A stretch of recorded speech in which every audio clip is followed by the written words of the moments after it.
The air hit Elias Fortier first. Ozone and recycled water, the universal smell of every station skimping on its filtration budget. He stepped off the loading ramp of his ship, the Cinderman. The violet-tinged lights washed over him. The concourse of the station stretched wide and crowded. Its name was the Lantern. Aliens of a dozen species moved in currents around him.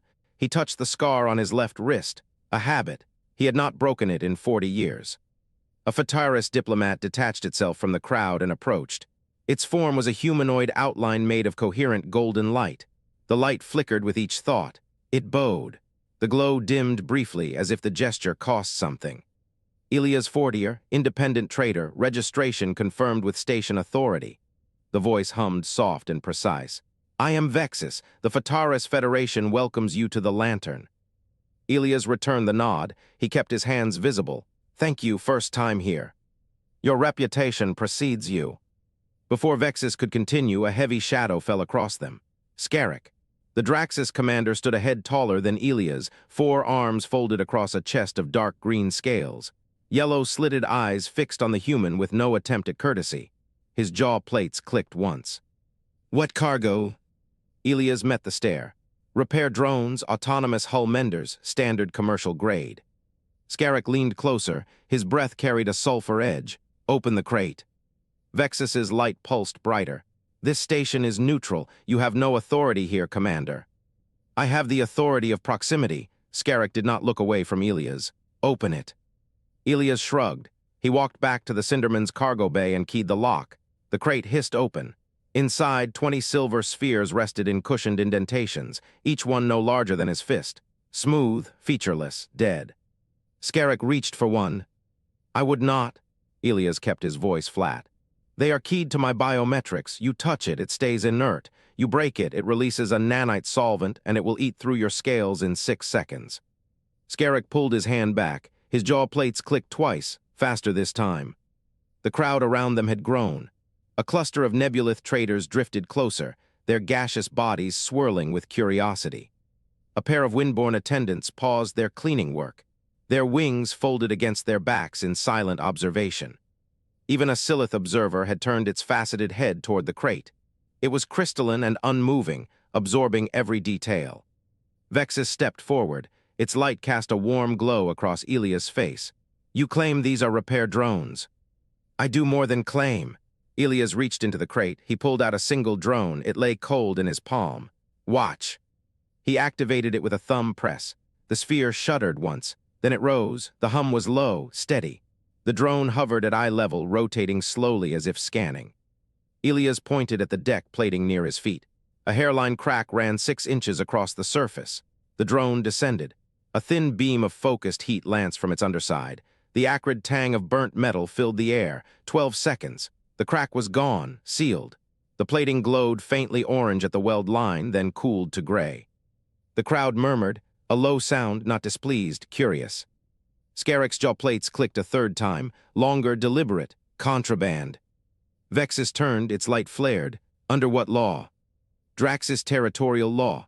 Section 12, unauthorized autonomous military hardware in a contested zone. This is not a contested zone. This is neutral station space, recognized by all 6 signatories of the Ember Accords. The Ember Accords are 300 years old. Skarrik's scales caught the violet light. They mean nothing. They mean we do not shoot each other. Yet, Elias watched them, the Photaris diplomat standing firm on principle, the Draxis commander leaning forward on threat, both locked in a dance. They had performed it 1,000 times before, both unwilling to step outside their script.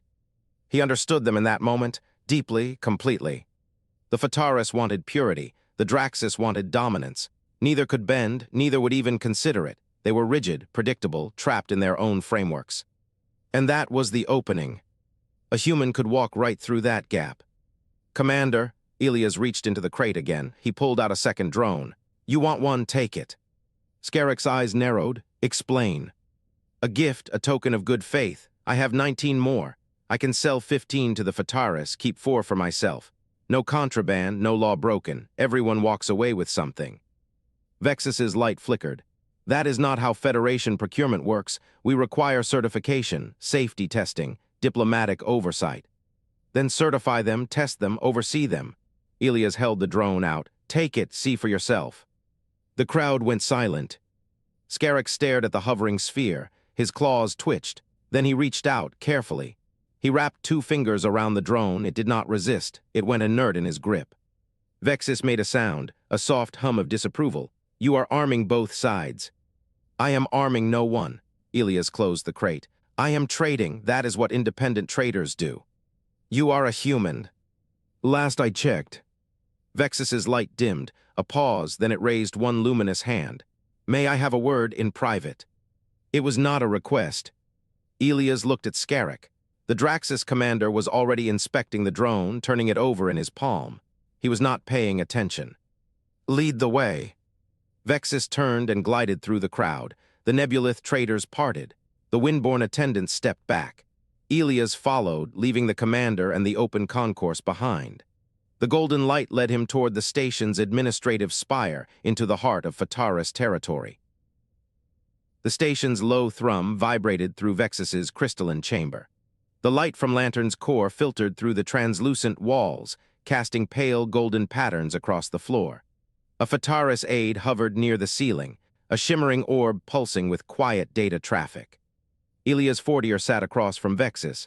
His posture was loose, his gray eyes held nothing. Vexis let the silence stretch.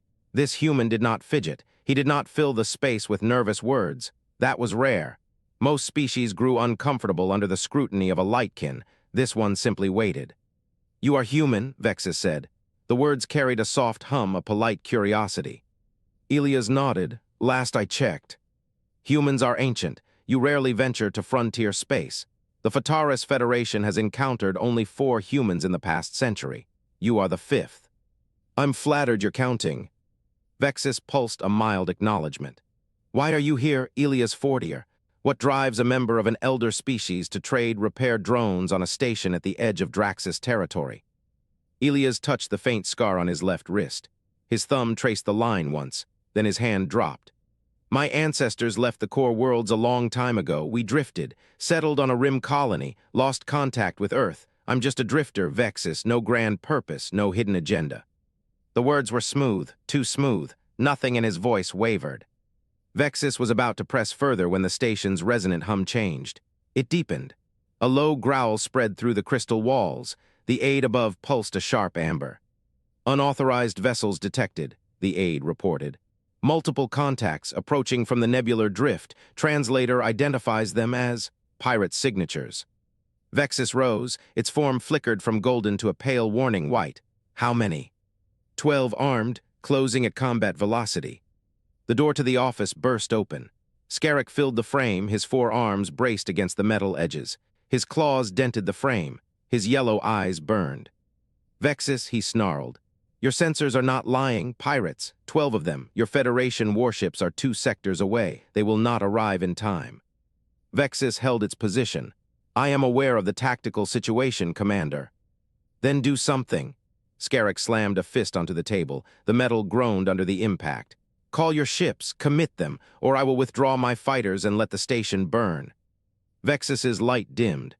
Protocol prevents me from committing Photaris vessels to a defense of Draxus assets without a formal mutual defense accord.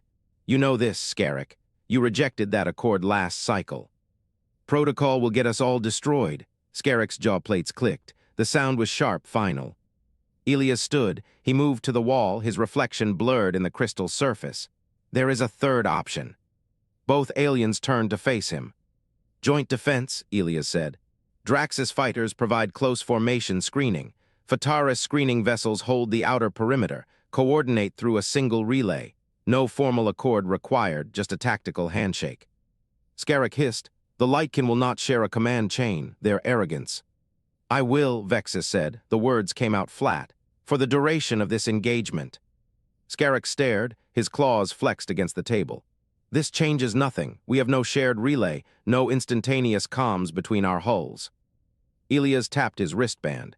My ship, the Kestrel, it has a military-grade command relay, licensed salvage from an old war zone. I can patch both your fleets through my systems. Vexis felt a flicker of something cold. A salvage relic from an old war zone. That was the explanation, reasonable, plausible. and yet the human had offered it too quickly, too calmly. Agreed, Vexis said. Commander. Skarrik's jaw plates clicked again. Fine, but if your human relay fails, I will hold you personally responsible, Vexis. Noted. The next hour was chaos. Impact alarms blared through the station walls. The low thrum became a pounding vibration. Scorched insulation drifted through the ventilation grates. Vexis watched the tactical display from its office, its form flickering with each new report. And Elias directed the battle. The human stood at the display, his hand moving across the holographic grid. He called out enemy formation patterns before they appeared on long-range sensors. He knew the station's weapon placement by heart. He rotated Draxus fighters into gaps not yet formed. He redirected Photaris screening vessels to cover blind spots. No one had noticed those spots. Sector 4, Elias said. 3 pirates breaking formation. They will try to flank through the debris field. Draxus Group 2, angle port and hold. Photaris screen, collapse your firing arc by 12 degrees. You will have a clean shot in 40 seconds. The display lit up. 2 pirate vessels flared and died. Skarrik's voice came through the relay. How did you know that position? Pattern recognition, Elias said. Pirates always flank through debris. It is predictable. Vexis pulsed a low frequency. The pattern recognition was not the problem. The problem was the Elias had known the station's weapon placement. He had known the blind spots. He had known the firing arcs. No drifter knew these things. No salvage trader memorized defensive grid coordinates. The attack broke. The remaining pirate vessels scattered into the nebular drift. 3 ships lost, 2 crippled, the station held. Skarrik stomped back into the office. His scales were flecked with coolant residue. He stopped in front of Elias. For a long moment, he simply stared. That was competent, Skarrik said. The words sounded like they hurt him. For a human.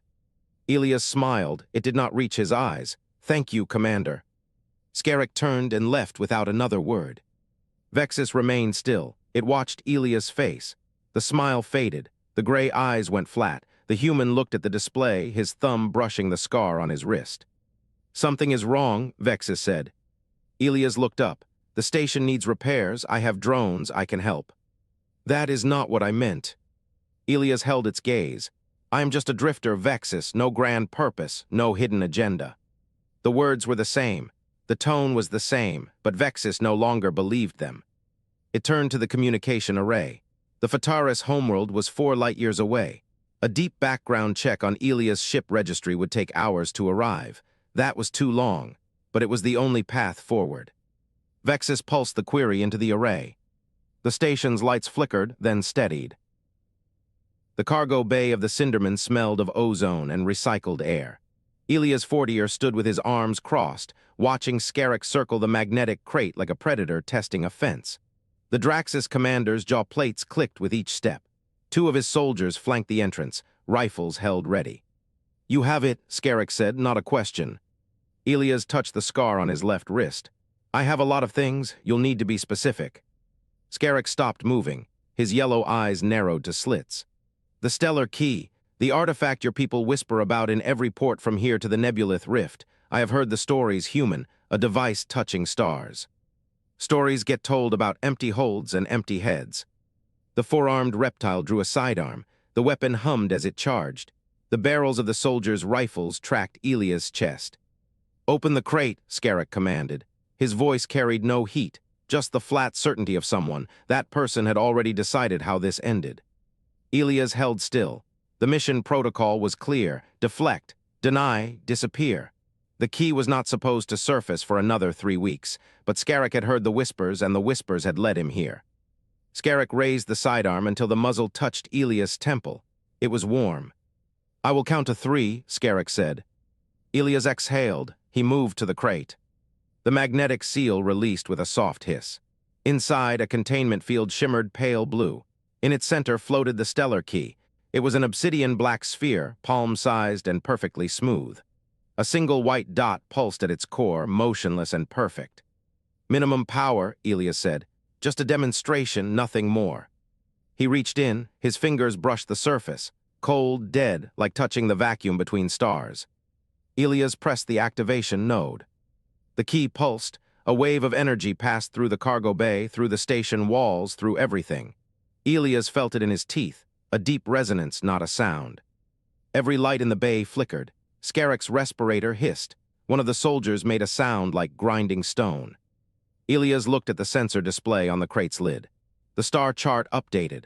A dim red dwarf at the edge of the system, too faint to see, too old to care about, had brightened by precisely 0.37% for exactly 3 seconds. Then it returned to baseline. Skarrik lowered the sidearm. His jaw plates clicked once, twice, 3 times. You just touched a star. It was a demonstration. You touched a star. The Draxis commander's voice dropped to something quieter, not a whisper, something more dangerous. That is not a weapon, human, that is a threat. Elias closed the crate. The magnetic seal re-engaged with a click. It is a tool for construction. Your people could use it to build shell worlds. My people use it to. Your people, Skarrik's scales rippled. I never believed the stories about your age, not until now. The cargo bay doors slid open. Vexis floated in, its form a cascade of golden light. Behind it, 3 Photaris science aides drifted, their bodies humming with diagnostic intent. The diplomat did not look at Skarrik, it looked at Elias. We detected an anomalous stellar pulse, Vexis said. Its voice held no accusation, just a calm, terrible curiosity. A red dwarf star in this system experienced a fluctuation our models cannot explain. The pulse matches no known natural phenomenon. Elias said nothing. Vexis's light flickered, a subtle shift, like a candle guttering in a draft. You told me you were a traitor. You told me you were nobody. I am a traitor. Traitors do not manipulate stars.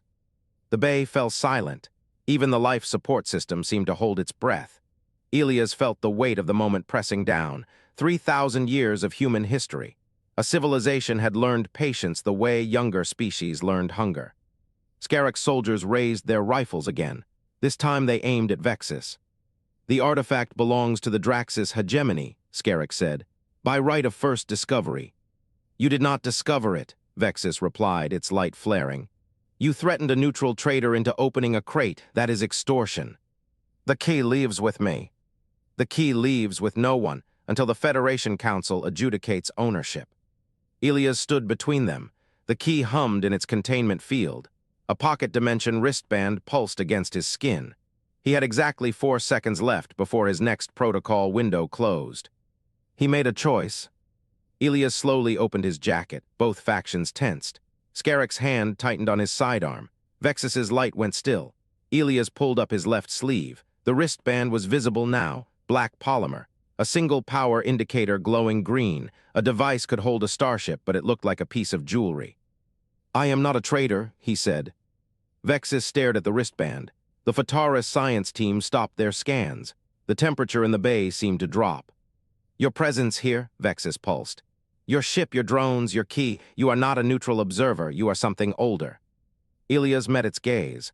I am a sleeper agent, placed here by an alliance you do not know exists. The stellar key was never meant to be used. It was bait. Skarrik snarled, bait for what? The cargo bay doors opened again. Miriam Layton stepped through. Her boots rang against the deck. She wore a human military uniform, pressed and sharp, and her hand rested on a sidearm. For any faction stupid enough to chase it, she said. Now step away from the crate. The station is locking down. The cargo bay had become a cage of light. Blue-white containment drones deployed by Miriam's team ringed the perimeter. Their beams formed a lattice cast moving shadows across the deck plates. Vexis felt the energy crackle across every photon of his form, a vibration, not quite sound and not quite silence. Liss, his lead technician, extended a scanning probe toward Elias Fortier. The human stood perfectly still. Then Liss made a sound. A sharp harmonic cut through the static. Vexis turned, report. Liss's form flickered with agitation. The energy signature on his left wrist. It is not a containment field. The dimensionality is unstable, folded. It is not a technology I recognize. Skarrik's jaw plates clicked. He took a step forward, his 4 arms spreading wide. The human hides something, I told you. Miriam Layton leveled her sidearm at the Draxis commander. Stay where you are. But Skarrik just laughed. It was a wet, rasping sound. You think your one ship can stop what is coming? You think your tricks matter now? He tapped a device on his own wrist. An alarm blared through the station, not a pirate warning, a military alert. Red lights pulsed in time with the siren. A communications officer's voice crackled through the bay's speakers. "Commander Skarrik, 20 Draxus warships have decloaked at the outer marker. They are moving into attack formation." Vexis understood. The understanding came slowly, then all at once. Skarrik had called reinforcements before he ever boarded the Cinderman. The standoff in the cargo bay was not a negotiation. It was a delay, a trap waiting to close. "You brought a fleet," Vexis said. His voice was flat, dead. Skarrik bared his teeth. "The hegemony does not negotiate for artifacts. We take them. You Photaris study things for centuries while the galaxy burns. We act." Vexis turned to Elias. The human had not moved. He stood in the red emergency light, his gray eyes fixed on Skarrik. "Who are you really?" The question came out as a sharp hum. Desperate, angry, Vexis did not recognize his own tone. Elias looked at him for a long moment. Then he pulled a device from his pocket dimension. A cylinder of dark metal with a single blue light pulsing at its center. "A beacon." Skarrik froze, his yellow eyes widened. "What is that?" Elias did not answer. He held the beacon in his palm. The blue light pulsed in a steady, coded rhythm. Vexis watched the human. Everything clicked into place. The calm under fire, the perfect tactical coordination, the knowledge of ancient technology, the refusal to explain. Elias Fortier was not a traitor. He was planted. The deception was total. A klaxon blared, the hull breach alarm. The deck shuddered, hard. Vexis felt the impact through every photon of his being. The first torpedo had struck. The station's shields were holding, but not for long, not against 20 warships. "The hegemony wants the key," Skarrik snarled. "They want it more than they want this station." Vexis felt something crack inside him, not physically, something deeper, faith. He had believed in diplomacy, in protocol, in the patient unfolding of understanding between species. But the Draxus had brought warships, and the human had brought a lie wrapped in a traitor's disguise. The station was dying. Vexis turned to Elias. The human met his gaze. His face was pale in the red light. His hand still gripped the beacon, but his eyes were not the eyes of a deceiver. They were the eyes of someone waiting. "I can stop them," Elias said. The words were quiet, precise. They cut through the klaxon, through the scraping claws, through the tremor of another torpedo impact. "But you have to let me use the key properly." Vexis stared at him. "Trust me." The station shuddered again, a longer tremor. The lights flickered. Somewhere in the distance, metal screamed as it buckled under stress. Skarrik lunged not at Elias, but at the crate. Miriam fired her sidearm. The energy bolt struck Skarrik in the shoulder, sending him staggering back with a roar of pain. Vexis had 3 seconds to decide. The human had lied. The human had hidden technology Vexis could not explain. The human carried a military beacon and a pocket dimension, and an artifact could transform stars. But the human had also saved the station from the pirate fleet, had directed the defense with a precision bordered on prophecy, had offered compromise when Skarrik demanded war. "Trust him."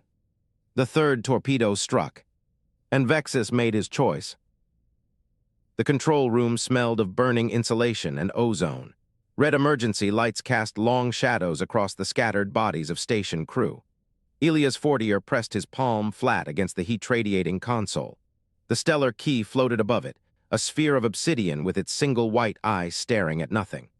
He could feel the weight of 2 alien gazes on his back.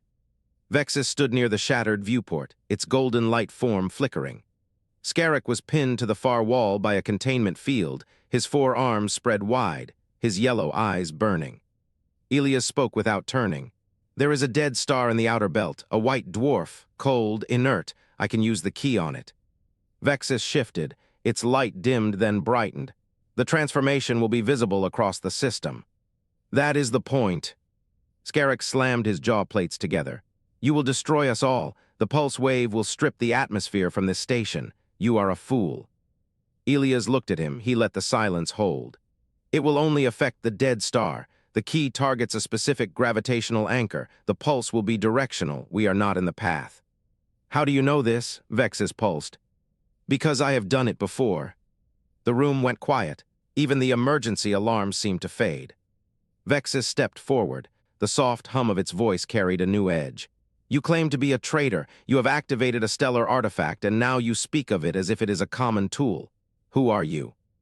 Elias met its light. He did not blink. I am stopping a war, the rest does not matter right now. Skarrik laughed, a wet, grinding sound. You cannot stop a war. The hegemony has already committed. They will burn this station, take the key, and then burn your homeworld. Elias turned back to the console. He pulled up the mass relay alignment program. The station had a relay in the outer belt. It was old, unstable, it would work. Then I had better hurry. The first boarding torpedo struck. The deck lurched. A console exploded in a shower of sparks. Elias threw an arm up to shield his face. The heat washed over him. Vexis flared bright. The Draxus fleet is launching assault pods. We have minutes. Elias did not look up. His fingers moved across the interface, pulling up relay coordinates, calculating the gravitational alignment. The key needed a precise lock.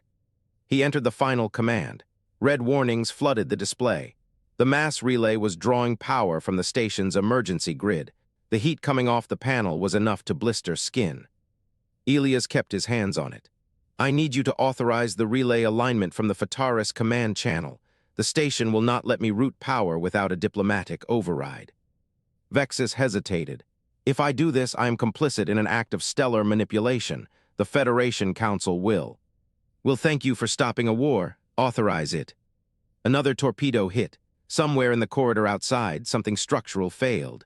The sound of tearing metal ran through the walls. Vexis extended a filament of golden light. It touched the console. The interface flickered, then went solid green. Authorization granted. Elias felt the heat bite into his fingertips. He did not pull away. The smell of his own burning skin reached his nose. He ignored it. The key pulsed. A low thrum vibrated through the deck plates. Through his bones, the white dot at its center flared. Then for a single, stretched moment, nothing. The viewport filled with light. Elias turned. He watched through the reinforced glass as the dead star in the outer belt ignited. It did not explode. It did not collapse. It simply began to glow. A slow wave of blue-white radiance spread from its core outward like a heartbeat made visible. It was beautiful. It was terrible. The Draxus fleet stopped. Every ship, every fighter, every assault pod. They hung in the black, frozen, their sensors flooded with a signature. It matched nothing in their tactical libraries. A supernova precursor, but wrong, impossible. The silence on the station was absolute. Skarrik broke it. His voice was hoarse. What have you done? Elias looked at his hands. The tips of his fingers were red and blistered. He flexed them. I gave your hegemony something to be afraid of, something not the Photaris Federation. I gave them a reason to stop shooting and start thinking. Vexis turned to face him. Its light had gone still, flat, controlled. You made yourself a target. I know. The Draxus fleet began to retreat. The assault pods disengaged. The warships angled their drives away. The sensor readouts showed them pulling back. Elias felt something loosen in his chest. It lasted 4 seconds. A new signal arrived. Priority 1, Photaris military encryption. Vexis read it in silence. Its light dimmed further. When it spoke, the hum in its voice was gone. The Federation Council has declared you a rogue element. They are sending a warship to capture you. They consider the key an unacceptable risk in human hands. Elias stared at the retreating Draxus ships. He had stopped one war. He had started another. Behind him, the containment field holding Skarrik flickered and died. Skarrik pushed himself off the wall. The scorched mark on his shoulder armor smoked in the red emergency light. He did not lunge. He did not snarl. He simply walked to the viewport and stared at the new star. The deck plates groaned under his weight. His yellow eyes reflected the distant, impossible glow. He stood there for a full minute, watching the last of his fleet's drive signatures fade from the tactical display. Elias watched him. He expected a final, desperate attack. He did not get one. Skarrik turned. He looked at Elias, then at Vexis. His jaw plates clicked, a slow, contemplative sound. The hegemony respects strength, he said. The words were rough, stripped of their earlier aggression. You have it. I do not know what you are, human, but you are not what I thought. Elias nodded once. He leaned against the console, the pain in his hands a sharp, grounding reality.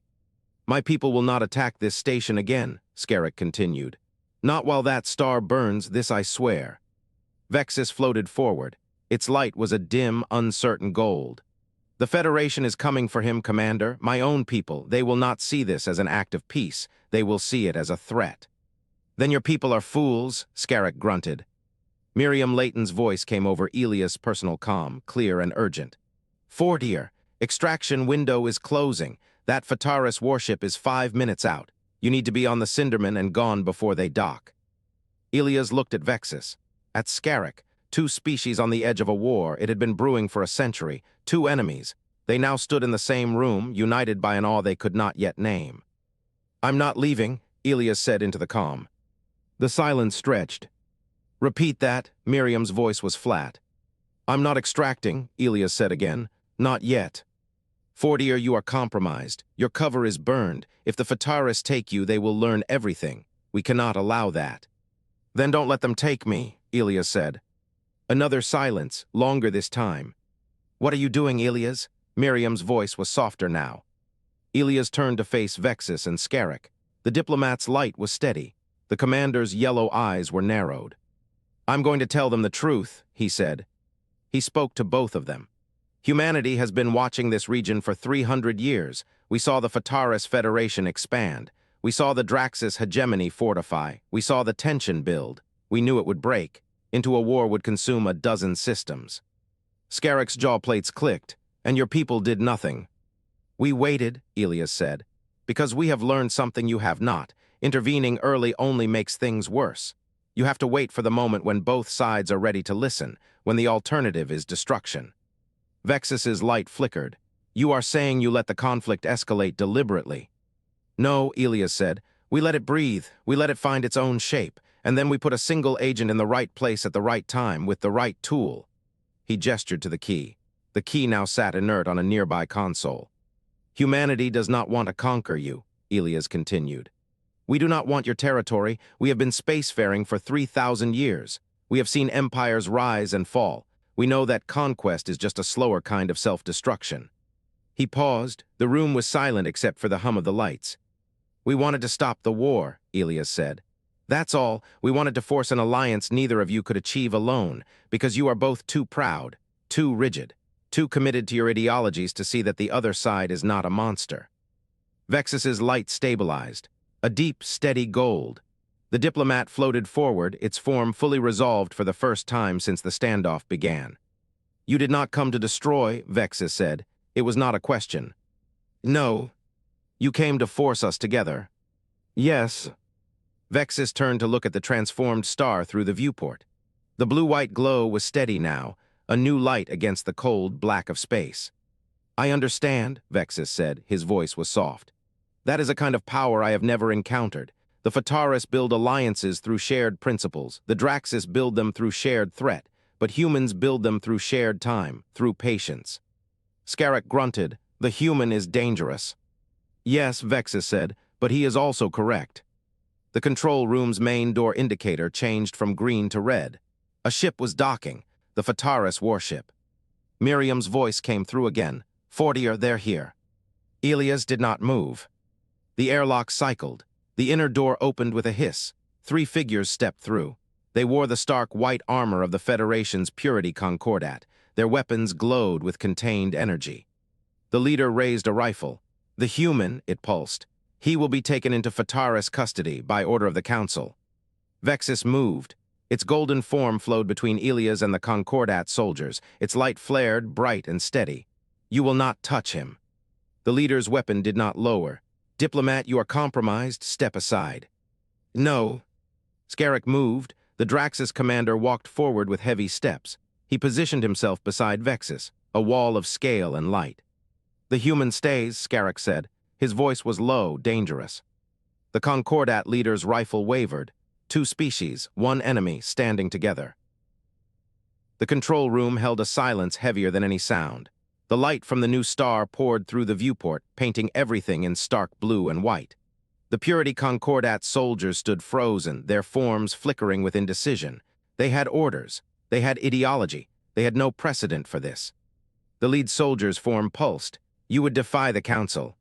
"I would defend the station," Vexis replied.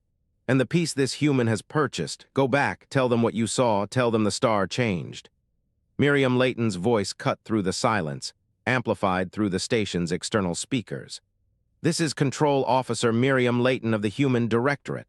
A human diplomatic fleet is approaching this system.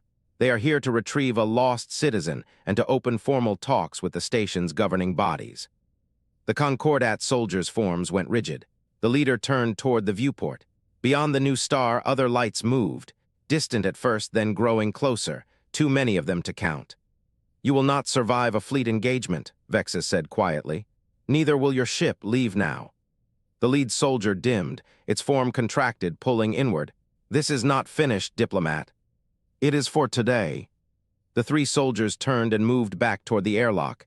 Their light faded as they passed through the threshold. The seal cycled. They were gone. Vexis let out a pulse of light. It was the equivalent of a long sigh. He turned to Elias. The human stood with his back against the console, watching the viewport. His gray eyes reflected the starlight. He looked tired. Tired the way a gardener looked after years of tending soil would not yield. "Why?" Vexis asked. Elias looked at him. "Why us?" Vexis said. "Why this system? Why go to all this trouble for two species on the edge of a forgotten sector?" Elias touched the scar on his wrist. "Because we needed you to be ready." "Ready for what?" "For each other," Elias said. "And for what comes next. The galaxy is larger than you know. There are things in the dark between stars. They are older than humanity. Things hunt. You cannot face them alone. Neither can we." Vexis stared at him. The words landed like stones in still water. Ripples spread outward, revealing depths he had not seen. Skarrik stepped forward, his yellow eyes narrowed. "You did not just stop a war, you conscripted an army." Elias did not deny it. He simply looked at Skarrik with those gray eyes, patient, ancient. "We did not start your war, we just made sure you survived it, together." Vexis felt a cold unsettle in his core. He had thought Elias was a traitor, a soldier, a spy. He was something older, something more terrible. A gardener, tending species, did not know they were being cultivated for a harvest they could not comprehend. The control room fell silent again. The new star pulsed once more. Through the viewport, the human fleet grew closer. They hung at the edge of the system, patient, waiting.